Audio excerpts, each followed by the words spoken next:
안녕하세요. 저는 제 아들의 생명을 갉아먹고 있던 악마 같은 인간을 내쫓아버린 70대 여자입니다. 생각하기도 싫은 그 끔찍한 인간은 바로 제 며느리였는데요. 착해 보이던 그 가면 뒤에 얼마나 시커먼 속이 숨어 있었는지 지금도 그 생각만 하면 정말 치가 떨립니다. 그럼 그 못된 인간으로 인해 벌어졌던 일들에 대해 한번 얘기해 보도록 하겠습니다. 저는 20대 초반에 남편과 결혼해 시골에서 소도 몇 마리 키우고 농사를 지으며 살았어요. 아들 하나, 딸 하나를 낳았는데 둘 다 성격이 쾌활하고 착해서 우리 집안의 복덩이였답니다. 저희 아들은 대학을 졸업하고 증권회사에 취업했어요. 첫 출근을 하는데 정장을 갖춰 입은 그 모습이 너무 대견하고 멋있더라고요. 이야, 우리 아들이 이제 증권맨이네, 증권맨. 정장 입은 게 너무 멋있는데 우리 아들 내가 넥타이라도 한번 매줘야지. 뭐야, 오빠 넥타이 내가 매주려고 했는데. 그나저나 오빠 진짜 멋있다. 내가 우리 오빠 증권회사 취업했다고 친구들한테 다 자랑했는데 친구들이 다 부러워하더라. 오빠 월급 받으면 한턱 쏘는 거 알지? 아들은 쑥스러워하면서 그날 첫 출근을 했답니다. 그리고 그 이후에 누구보다도 더 열심히 직장을 다녔어요. 그런데 아들이 취업한 지 얼마 안 됐을 때였어요. 갑자기 어떤 아가씨를 집에 데려오더니 저랑 남편 앞에 무릎을 꿇는 겁니다. 어머니, 아버지, 저 이 사람이랑 결혼하겠습니다. 이 사람 뱃속에 제 아이가 있어요. 당시 만나던 여자친구를 덜컥 임신시켰다는 말에 저와 남편은 너무 깜짝 놀라고 말았어요. 아직 사회초년생인데 벌써부터 결혼한다고 하니 너무 걱정이 되더라고요. 하지만 예비 며느리도 어린이집에서 보육교사로 일하고 있었고 저희 아들도 탄탄한 직장에 다니고 있으니 둘이 열심히만 살면 괜찮을 거라고 생각했습니다. 그래서 아들을 며느리와 결혼시키게 되었어요.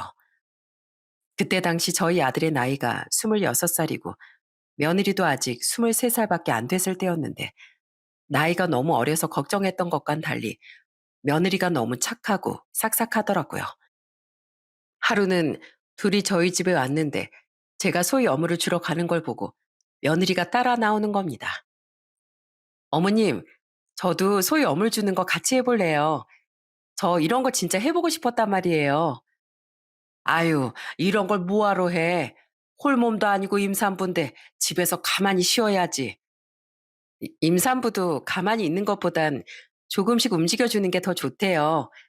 그리고 저 원래 빨빨거리고 돌아다니는 거 좋아하는 스타일이라 가만히 있으면 너무 심심하단 말이에요. 어머님, 그리고 저 이따가 상추도 따보면 안 돼요? 지난번에 고기 먹을 때 어머님이 상추 따오신 거 너무 맛있었단 말이에요.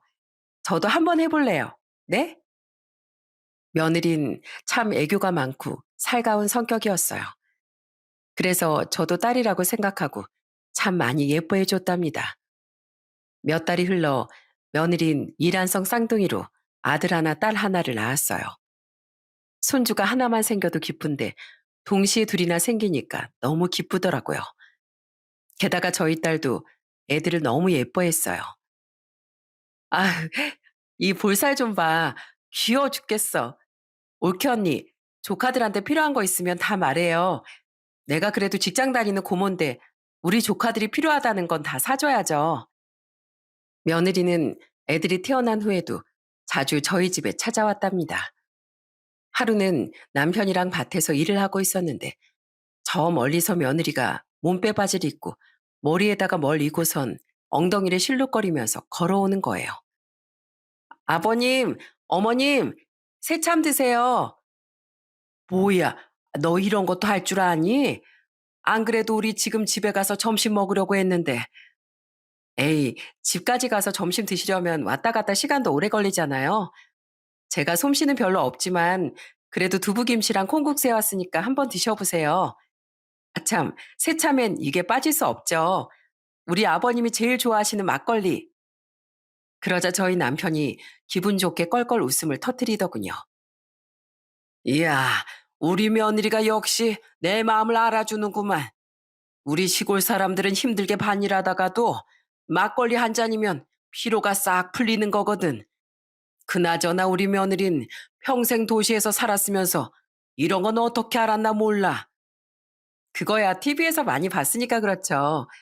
저 이런 거 진짜 해보고 싶었단 말이에요. 다음엔 더 맛있는 거 해다 드릴 테니까 기대하세요. 며느리 덕에 안 그래도 화목했던 집안에 웃음꽃이 항상 가득했답니다. 게다가 저희 손주들까지 너무 착하고 예뻤어요. 저희 손주들이 8살쯤 됐을 땐 집 근처 바닷가에 가서 다 같이 낚시를 한 적이 있었어요. 저희 아들이 낚시를 하다가 낙지를 건져 올렸는데 저희 손자가 신나서 방방 뛰더라고요. 우와, 낙지다, 낙지. 아빠, 방금 잡은 거 낙지 맞죠? 그래, 이게 바로 낙지야. 너 낙지가 몸에 얼마나 좋은지 아니? 낙지를 먹으면 혈액순환에도 좋고 면역력도 높아지고 피부도 탱탱해진대. 우와, 그게 정말이에요? 그럼 나 낙지 많이 먹을래요. 낙지 또 잡아주세요. 네? 저희 손주들은 유난히 저희 아들을 잘 따랐어요. 게다가 저희 아들이 나온 학교를 돌아다니는 걸 그렇게 좋아하더라고요. 얘들아, 여기가 아빠가 나온 초등학교야. 예전엔 초등학교가 아니라 국민학교라고 불렀어. 지금 너희가 다니는 학교보단 시설이 안 좋지만 그래도 내가 여기서 얼마나 재밌게 학교 다녔는 줄 아니? 여기가 아빠가 다녔던 학교라고요? 우와, 진짜 신기하다. 할머니가 그랬는데 아빠 어릴 때 공부도 잘했다면서요? 나 아빠 닮아서 똑똑한 사람 될 거예요. 그러자 며느리가 입을 삐쭉 내밀고 웃으며 이렇게 말하더군요. 준석이 너 치사하게 아빠만 닮고 싶어? 이 엄마한테 닮고 싶은 건 하나도 없는 거야? 당연히 엄마도 닮고 싶죠. 우리 엄마도 예쁘고 상냥하고 요리도 잘하잖아요. 일찍 결혼해 아이를 낳고 사는 아들 부부가 항상 웃으며 지내는 모습이 너무 좋아 보였어요. 저희 며느린 손주들을 낳으면서 어린이집을 그만뒀다가 애들이 초등학교에 들어간 이후부턴 어린이집을 개원해서 운영하기 시작했습니다. 며느린 일을 하면서도 저희 부부를 무척이나 챙겼어요. 김장철에도 제가 얘기하지도 않았는데 먼저 돼지고기까지 사들고 저희 집에 찾아왔더라고요. 어머님, 설마 저 빼고 김장하려고 하신 거 아니죠? 자고로 김장은 가족끼리 다 같이 하고 수육까지 삶아서 먹어야 제맛이잖아요. 어머님, 저 옷 갈아입고 올 테니까 저 올 때까지 먼저 시작하지 마세요. 아시겠죠? 그렇게 며느리와 같이 깔깔 웃으며 김장도 재미있게 하고 수육도 맛있게 삶았답니다. 며느리는 수육 한 조각에 방금 한 김장김치를 돌돌 말아 제 입에 넣어주더군요. 어머님이 오늘 김장의 1등 공신이시니까 제일 먼저 드셔보세요. 아, 어때요? 맛있어요? 아유, 말해 뭐해. 얼른 너도 한 입 먹어봐라. 너야말로 1등 공신이잖니. 에이, 그건 안 되죠. 아버님도 아직 안 드셨는데 제가 어떻게 먼저 먹어요. 자, 이번엔 아버님. 아, 그날 저희 집안엔 한참이나 깔깔거리는 웃음소리가 멈추지 않았답니다. 며느린 저희 딸이 결혼할 때도 자기가 먼저 결혼해 봤다면서 이것저것 많이 도와주더라고요. 아가씨, 웨딩 촬영할 때 옆에서 도와줄 사람 필요하죠? 그때 제가 같이 가서 도와줄게요. 내가 결혼을 먼저 해보니까 웨딩드레스 입고 움직이는 게 쉽지 않아서 옆에서 짐도 챙겨주고 간식도 입에 하나씩 넣어줄 사람이 필요하더라고요. 어머, 올케 언니, 너무 고마워요. 안 그래도 제 친구들한테 부탁해봤는데 다들 그날 시간이 안 된다고 해서 걱정이 많았거든요. 역시 우리 올케 언니가 최고예요. 그렇게 며느린 애들도 잘 키우고 저희 집에도 잘하며 결혼 생활을 이어갔습니다. 그런데 저희 손주들이 중학생이 됐을 때였어요. 제 생일이라 다 같이 저희 집에 모였는데 며느리가 저한테 이렇게 말하더라고요. 어머님, 저희 애들이 어머님한테 드릴 선물이 있대요. 얘들아, 얼른 준비한 거 할머니한테 드려야지. 그러자 저희 손주들이 돈 봉투를 저한테 하나씩 주더군요. 이게 뭐냐고 물어보니까 저희 손자가 이러더라고요. 할머니, 이거 저랑 준이가 할머니 드리려고 용돈 조금씩 모은 거예요. 엄마가 그러는데 할머니랑 할아버지가 있기 때문에 우리 아빠가 있는 거고 우리 아빠가 있기 때문에 우리가 있는 거래요. 그래서 늘 할머니한테 감사한 마음을 가지고 살아야 된다고 했어요. 할머니, 생신 너무 축하드려요. 저희가 나중에 커서 이것보다 더 좋은 선물 많이 드릴게요. 아이고, 어쩜 이리도 마음이 예쁠꼬. 애미야, 네가 자식들을 정말 잘 키웠구나. 애들이 널 닮아서 아주 천사가 따로 없어. 저는 싹싹한 며느리와 착하고 예쁜 손주들 덕분에 하루하루 행복을 느끼며 지냈답니다. 그런데 계속 그렇게 행복한 일들만 있었으면 얼마나 좋았을까요? 저희 손주들이 고등학교 3학년이 되었을 때 생각지도 못한 불행이 찾아오고 말았습니다. 하루는 아들이 집에 내려왔는데 살도 좀 빠져 보이는 것 같고 입맛이 없다면서 밥도 깨작깨작 먹는 거예요. 게다가 안색도 너무 안 좋아 보이더군요. 정남아, 너 혹시 황달 아니니? 얼굴도 그렇고 눈알도 약간 누리끼리한 게 황달기가 있는 것 같은데. 아, 요즘에 술을 많이 마시고 피곤해서 그런가 봐요. 예전엔 일 때문에 술 많이 마시고 다녀도 괜찮았는데 저도 이제 나이를 먹어서 그런가 좀 버겁네요. 아휴, 아무리 일이 중요해도 그렇지 술 좀 줄여야 되는 거 아니야? 너 그러다가 몸 망가지면 어떡하려고 그래?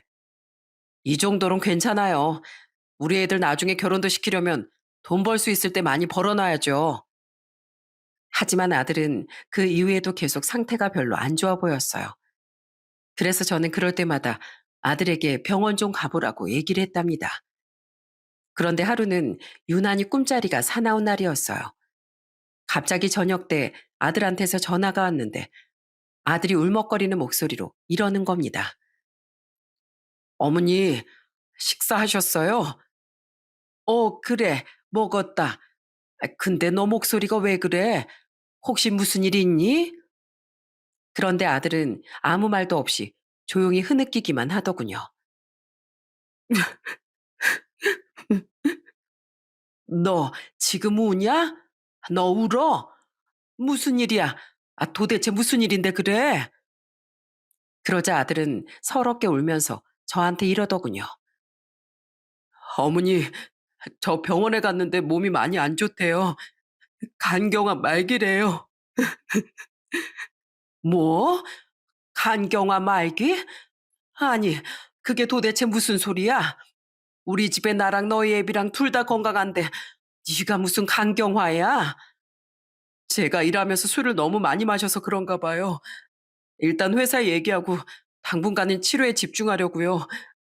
어머니 말씀대로 평소에 제가 몸 관리를 잘했어야 했는데 어머니 말씀을 안 들어서 이렇게 된 건가 봐요. 죄송해요, 어머니. 저는 아들이 간경화 말기라는 사실에 큰 충격을 받고 말았습니다. 어릴 때부터 워낙 몸이 튼튼했던 애라 이런 병에 걸릴 거라곤 상상도 못 했거든요. 그 이후에 전 종종 서울에 올라가 아들이랑 같이 병원도 가고 이것저것 챙겨줬습니다. 집이 멀어 자주 가지 못했지만 그래도 며느리가 옆에서 잘 돌봐줄 거라고 믿었어요. 그래서 전 며느리에게 전화해 이렇게 말했습니다. 혜미야, 네가 고생이 많다. 내가 네 계좌로 500만 원 보냈는데 이걸로 우리 아들한테 음식도 좀 잘해주고 네가 옆에서 잘 보살펴줬으면 좋겠구나. 애미 내가 곁에 있어주지 못해 미안했는데 너라도 옆에 있어주니 참 다행이구나. 어머님, 걱정하지 마세요. 제가 그이 옆에서 잘 지킬게요. 꼭 나아서 다시 건강해질 수 있도록 제가 정말 노력할게요. 며느린 자기가 옆에서 잘 돌보겠다며 엉엉 울더군요. 저는 며느리한테 저희 아들 잘 부탁한다고 몇 번이나 당부했어요. 그런데 그날 그렇게 보내준 500만 원이 발단이 될 줄은 꿈에도 몰랐습니다. 그 일이 있고 나서 한 달도 안 됐을 때였어요. 갑자기 며느리한테서 연락이 온 거예요. 어머님, 저 이런 말씀 드려도 될지 모르겠는데 이번에 저희 오빠가 몸이 크게 다쳐서 병원비가 많이 필요하거든요. 어머님도 아시겠지만 저희 오빠네가 되게 힘들게 살잖아요. 혹시 어머님이 3천만 원만 빌려주시면 안 될까요? 뭐? 3천만 원을?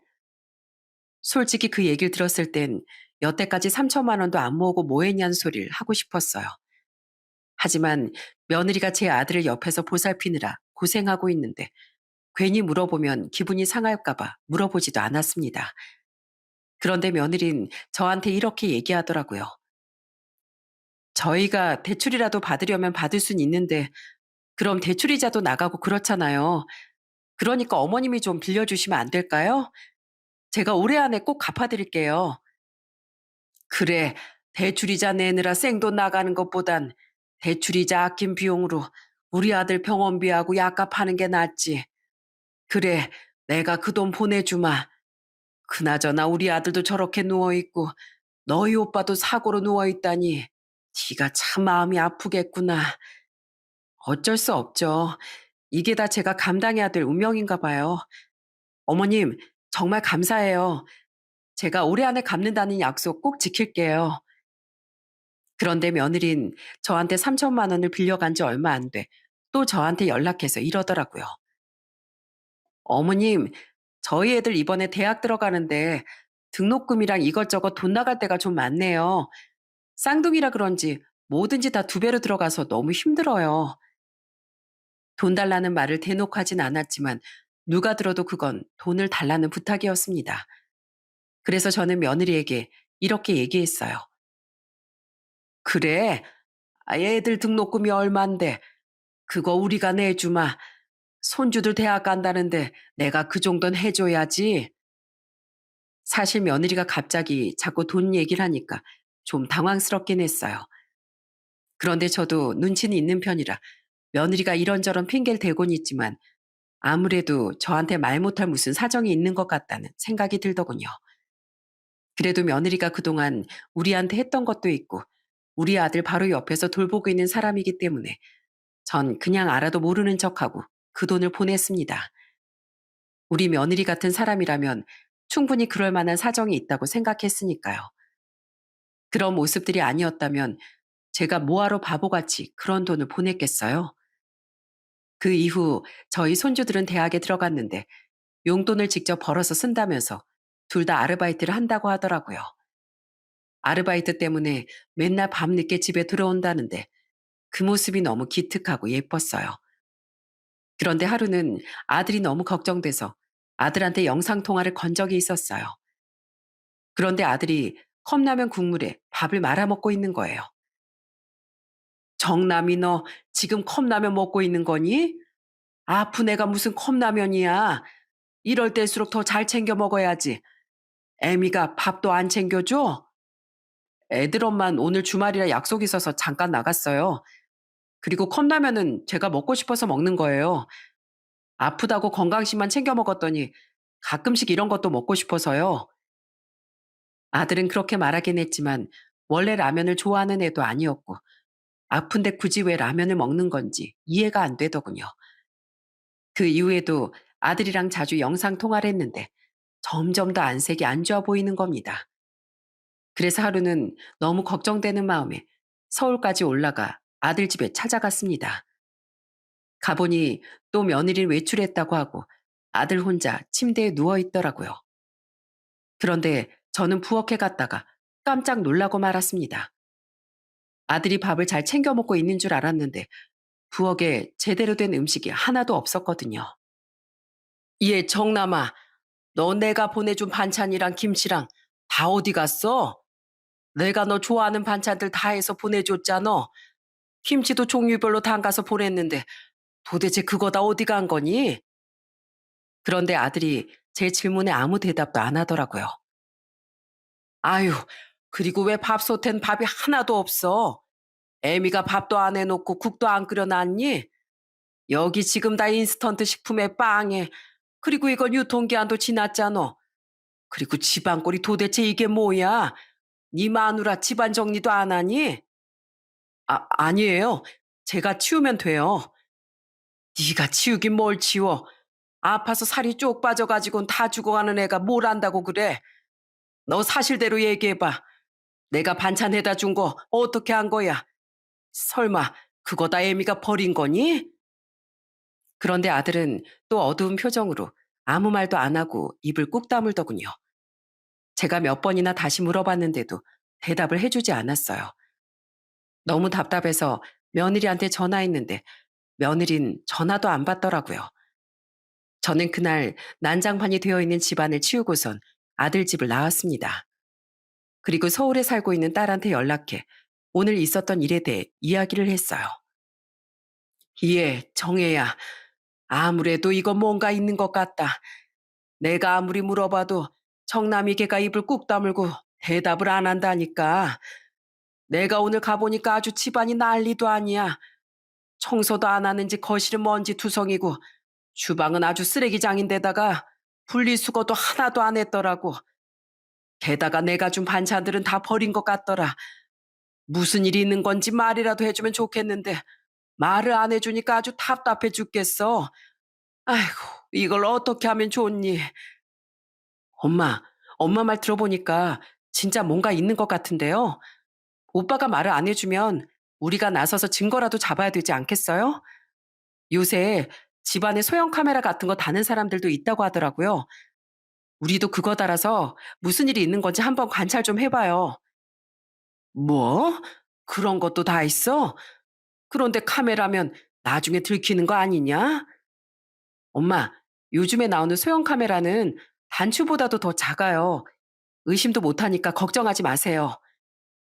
그날 저는 딸과 함께 용산 전자상가에 가서 소형 카메라를 같이 구입했습니다. 그리고 아들 집으로 가서 아들이 자는 틈에 소형 카메라를 거실에 설치했어요. 그리고 아들한테 반찬이라도 해주려고 시장 봐서 요리를 하고 있었는데 현관문에서 띠리링 소리가 나더니 며느리가 집 안에 들어오더라고요. 예, 너 지금 어디 갔다 오니? 내가 전화 몇 통이나 했는데 전화도 받질 않고. 아, 어머님, 갑자기 여긴 왜 오셨어요? 저 오늘 친정에 일이 있어서 잠깐 갔다 왔어요. 너 여기 좀 앉아봐라. 너 혹시 내가 준 김치랑 반찬들 다 버렸니? 냉장고 열어보니까 하나도 없던데 다 버린 거냐고? 아, 그게 그이도 안 먹는 것 같고 애들도 안 먹는 것 같길래요. 그런다고 반찬을 버려? 그리고 오늘 보니까 밥솥에 밥도 하나도 없던데 너 지금까지 우리 아들 뭐 먹이고 있었던 거야? 맨날 배달 음식이랑 인스턴트 음식만 먹이고 있었니? 저번에 보니까 몸도 안 좋은 애가 컵라면에 찬밥을 말아서 먹고 있더만. 그땐 라면이 먹고 싶어서 그런 줄 알았는데 이제 보니 네가 밥을 제대로 안 챙겨준 거 아니니? 그런데 며느린 술 냄새까지 풍기면서 뻔뻔한 얼굴로 이렇게 말을 하더군요.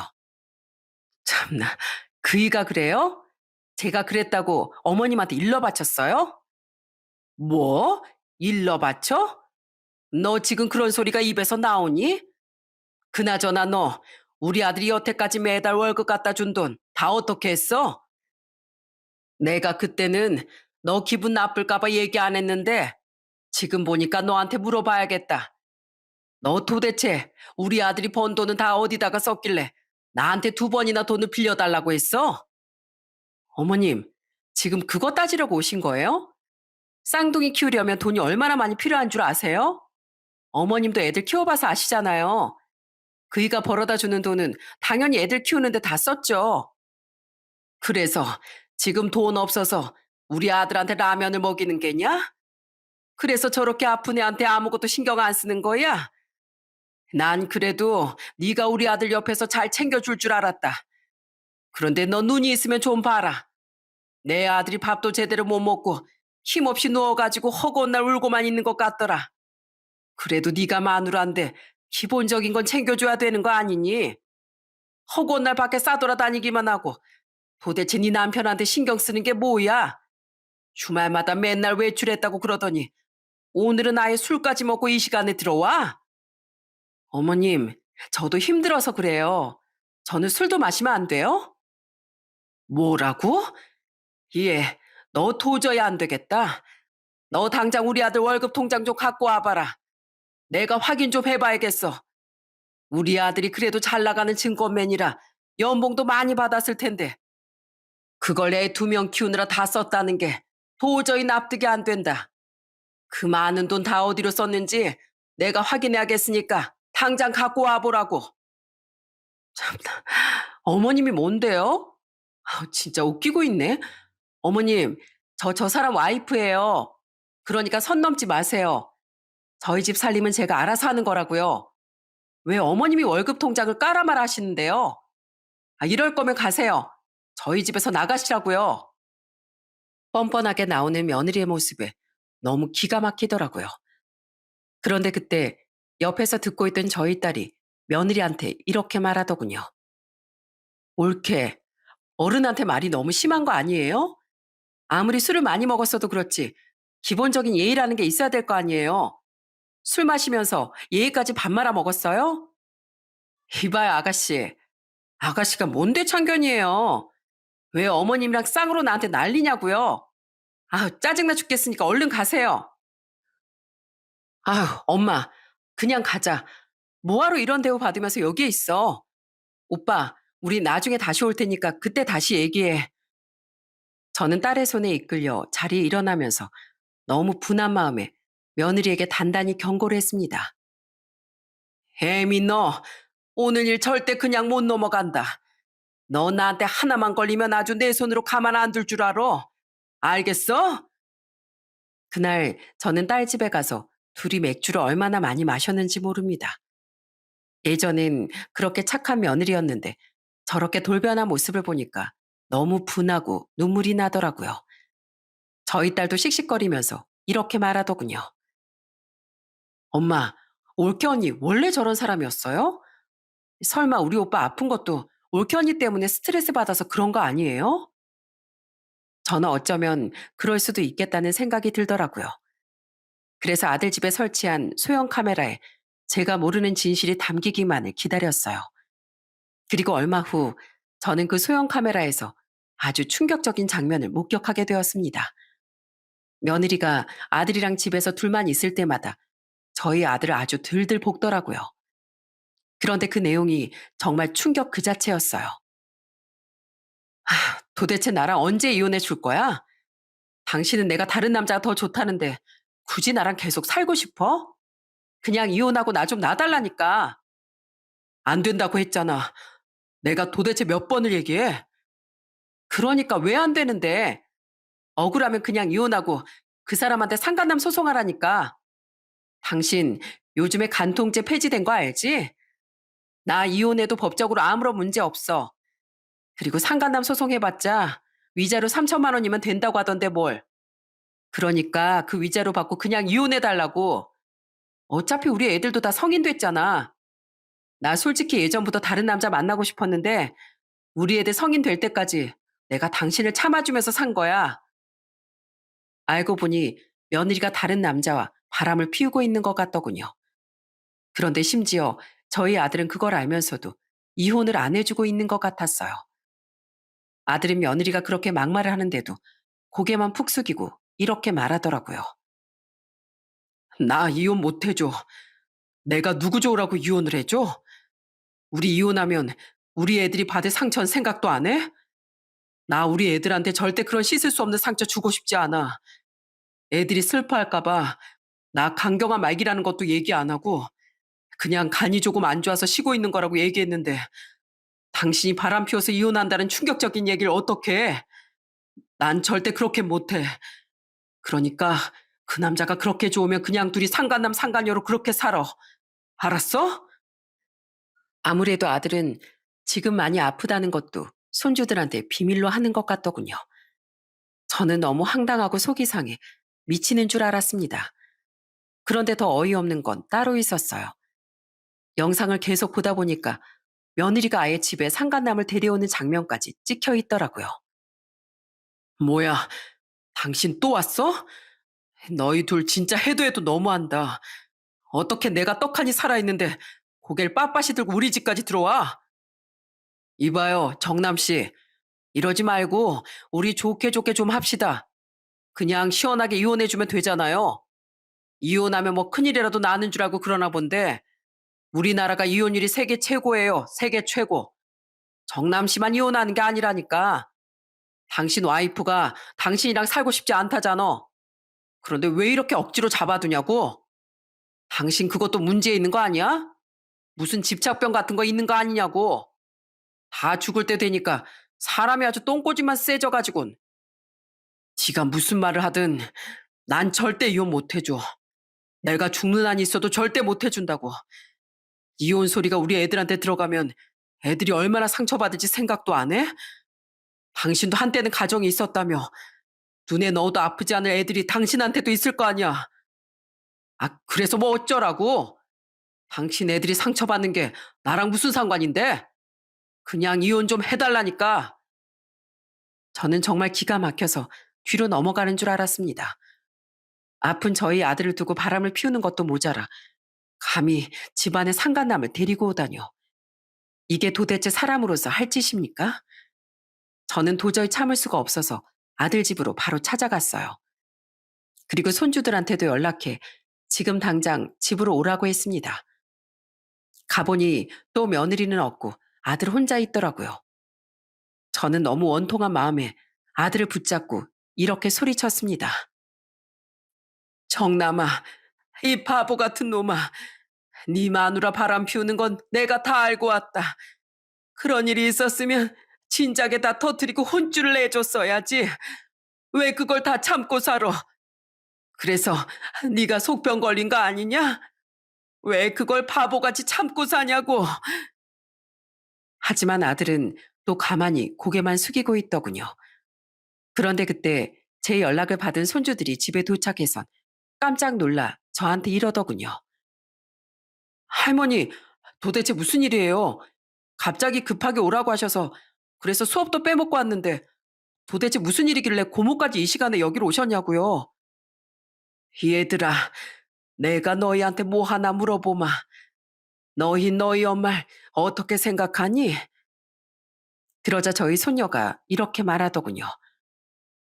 엄마요? 글쎄요, 딱히 생각해 본 적이 없어서요. 그런데 엄마는 왜요? 너희들이 너희 엄마에 대해서 알아야 할 게 하나 있단다. 이제 너희도 성인이니까 알 건 알아야지. 내가 뭐 하나 보여줄 테니까 놀라지 말거라. 저는 그렇게 말하고선 제가 봤던 그 충격적인 영상을 손주들에게 틀어서 보여주었습니다. 그러자 둘 다 입을 틀어막고 놀라기 시작하더군요. 손녀딸은 그걸 보고 울면서 저희 아들한테 이렇게 말하더라고요. 아빠, 이게 도대체 뭐예요? 이게 뭐냐고요? 저 남자는 도대체 뭔데 우리 집에 들어와서 아빠한테 손가락질하는 건데요. 그리고 아빠한테 막말하고 있는 저 사람 진짜 우리 엄마 맞아요?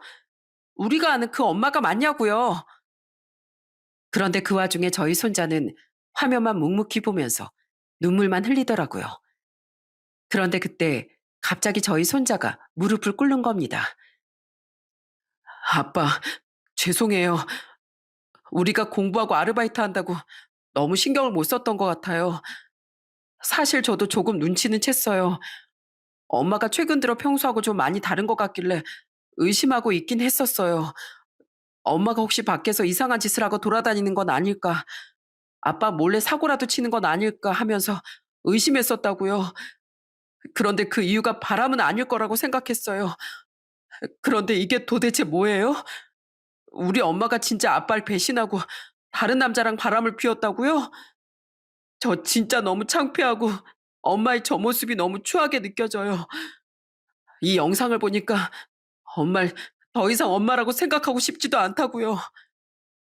그러니까요. 아빠, 왜 이렇게 당하고 있었어요? 우리가 자식들이잖아요. 이런 일이 있었으면 우리하고도 상의를 했었어야죠. 왜 아빠 혼자만 괴로워하면서 이러고 있었냐고요. 손주들이 울면서 그렇게 말하는 바람에 거실은 완전히 눈물바다가 되었습니다. 하지만 저는 거기서 멈출 수 없었어요. 손주들의 손을 하나씩 붙잡고 이렇게 얘기했습니다. 얘들아, 너희가 알아야 될 게 하나 더 있다. 사실 너희 아빠 지금 간경화 말기다. 네 아빠 저러다가 죽을 수도 있어. 그러자 저희 손주들은 큰 충격에 뒷목까지 잡고 아주 난리가 나더군요. 손녀딸은 울면서 저희 아들한테 이렇게 얘기했어요. 아빠, 진짜 너무해요. 우리한테 그냥 간이 조금 안 좋아서 잠깐 쉬는 거라고 했잖아요. 평생 동안 힘들게 일해서 안신령 가지는 거라고 했잖아요. 그런데 간경화 말기에다가 죽을 수도 있다고요? 아빠 진짜 너무한 거 아니에요? 아빠 없이 우린 어떻게 살라고요? 저희 손자도 저희 아들한테 울면서 이렇게 말하더군요. 아빠, 예전에 저희한테 뭐라고 그러셨어요? 제일 중요한 게 가족이라고 하셨잖아요. 그런데 이게 뭐예요?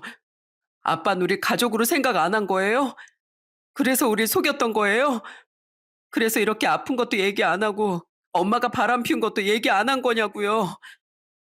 미안하다. 미안해. 난 너희가 상처받는 걸 보고 싶지도 않았고 너희를 지키고 싶어서 그랬어.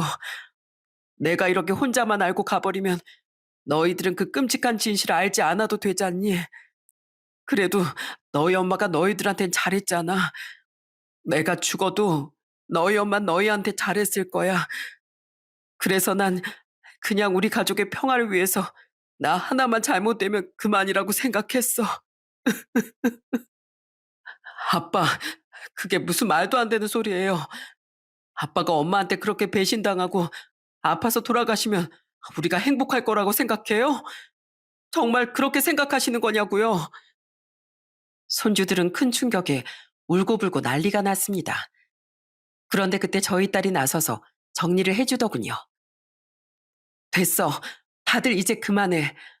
그나저나 오빠 이제 어떡할 거야? 다 알았으니까 어떻게 할 거냐고. 그러자 저희 손자가 이렇게 말하더군요. 아빠, 나 이거 그냥은 못 넘어가요. 나 그 상간남이라는 사람 절대 가만히 못 놔둔다고요. 그러니까 아빠, 조금만 기다려봐요. 내가 엄마랑 그 인간 절대 가만 안 둘 거예요. 그 이후 저희 가족은 상간남에 대해 조사를 했습니다. 알고 보니 상간남은 며느리가 운영하고 있는 어린이집의 건물주더라고요. 이 모든 사실을 알게 된 저희 남편도 화를 불같이 내더군요. 이게 도대체 무슨 일이야? 감히 아픈 내 아들을 두고 딴 놈이랑 바람을 피워? 내가 아주 서울까지 쫓아가서 작사를 내야겠어. 내 아들 모욕하고 가슴 아프게 한 거 아주 그대로 돌려줄 거라고. 저희 남편은 농사일도 다 팽개치고 서울로 올라오겠다고 했지만 지금 키우고 있는 소도 돌봐야 하고 여기 일은 딸이 도와주고 있으니 그냥 저한테 맡기라고 했습니다. 남편은 내키지 않는 듯 했지만 제가 몇 번 얘기하니 어쩔 수 없이 알겠다고 하더군요. 그 후 저희 손녀딸은 집에서 아픈 저희 아들을 보살피고 손자는 혼자 어린이집 앞에서 피켓을 들고 1인 시위를 시작했어요. 그리고 저도 손자를 따라서 같이 시위를 했습니다. 저희 손자가 들고 있는 피켓에는 이런 말이 써 있었어요. 저는 이 어린이집 원장 아들입니다. 저희 엄만 간경화로 죽어가는 저희 아빠를 놔두고 이 건물 건물주와 바람을 피웠으며 그걸로도 모자라 상간남을 집에까지 끌어들여 저희 아빠의 마음을 갈기갈기 찢어놓은 사람이에요. 엄마 때문에 저희 가정은 파탄났고 저희 아빠는 하루하루 죽어가고 있습니다. 정녕 이런 사람에게 아이를 맡기시겠습니까? 어린이집에 애를 데려다주는 학부모들이 저희를 보고 깜짝 놀라며 수군거렸고 지나다니는 사람들도 어린이집을 가리키며 손가락질을 했어요. 그런데 계속 그렇게 시위를 하고 있었더니 며느리가 나와서 갑자기 저희 손자의 뺨을 때려버리는 거예요. 저는 그 순간 너무 화가 나서 눈이 확 돌아버리더군요. 이야, 너 지금 뭐 하는 짓이야? 네가 뭔데 우리 손주한테 손찌검을 해? 어머님, 어머님이야말로 지금 뭐 하시는 거예요? 저희 아들까지 데리고 이게 무슨 짓이냐고요? 무슨 짓이긴 무슨 짓이야. 네가 한 행동에 대해 만천하에 까발리는 짓이지. 네가 우리 아들한테 한 짓 생각하면 이 정도는 한참 모자라. 참나, 그러게 내가 이혼해 달라고 할 때 이혼했으면 되는 거였는데 그 인간은 왜 이혼을 안 해가지고 이 사단을 만드나 몰라. 됐고, 저 이거 경찰한테 신고했거든요. 그러니까 경찰 오기 전에 얼른 가세요. 하지만 저와 손주는 경찰에 신고하든지 말든지 신경도 안 쓰고 계속 시위를 이어나갔습니다. 결국 경찰이 와서 저희를 연행해 갔지만 저희는 굴하지 않고 다음 날에도 또 찾아가 시위를 했습니다. 어머님, 진짜 이러실 거예요? 사람들이 다 쳐다보고 수군거리잖아요. 벌써 어린이집 나가겠다는 애들도 나오고 있단 말이에요. 어머님 때문에 저희 어린이집 망하면 책임지실 거예요? 어린이집이 망하든 말든 그게 나하고 무슨 상관이야?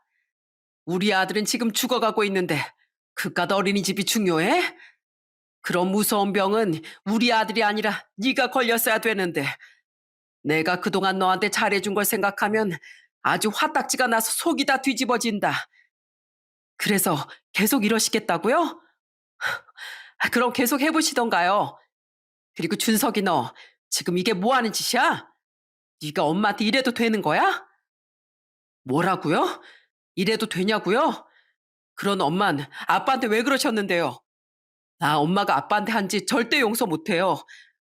엄마가 아무리 나랑 할머니 경찰에 신고한다고 해도 절대 물러나지 않을 거라고요. 그런데 저희가 계속 시위를 하자 이번엔 그 상간남까지 저를 찾아왔더라고요. 이보세요. 지금 뭐 하시는 겁니까? 여기 제 건물입니다. 왜 남의 건물에서 행포를 놓고 난리예요?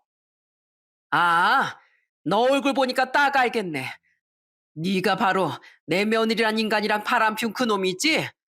너 오늘 아주 잘 걸렸다.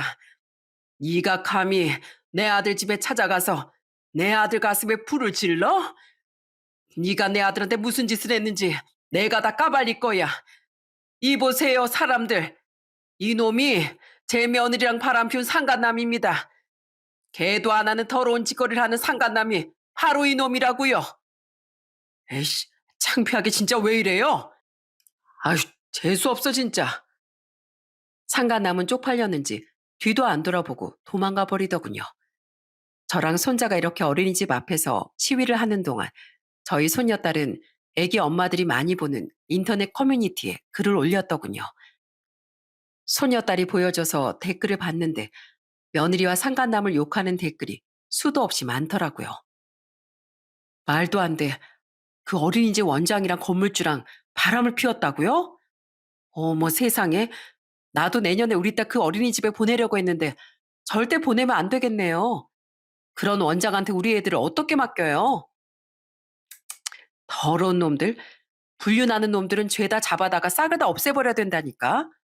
게다가 남편이 간경화로 죽어가고 있는데 바람을 피워? 악마도 저것보단 착하겠다. 그런데 저와 손자가 경찰에 몇 번이나 끌려가면서도